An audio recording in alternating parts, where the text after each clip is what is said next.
G'day guys, Greg from GTS again. Most product ranges at GTS started out following the KISS principle, which is keep it simple, stupid.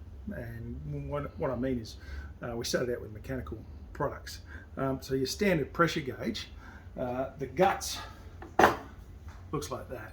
And this is a board and tube. So as pressure comes up and into the board and tube tries to straighten and the needle turns.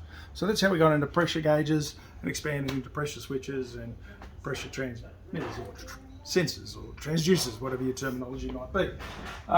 Same with the level situation. This is a mechanical level gauge. Hold it the right way up. We've got a spiral rod, we've got a float. As your level increases, the spiral rod turns a magnet which turns the needle and gives you a level indication. So again, keep it simple, stupid, but then we've moved into level switches and level sensors. Same with Flowmeters. Flowmeters, basic mechanical variable area flow meter. We've got a calibrated spring in there. Flow goes up the guts and gives you a reading of your level.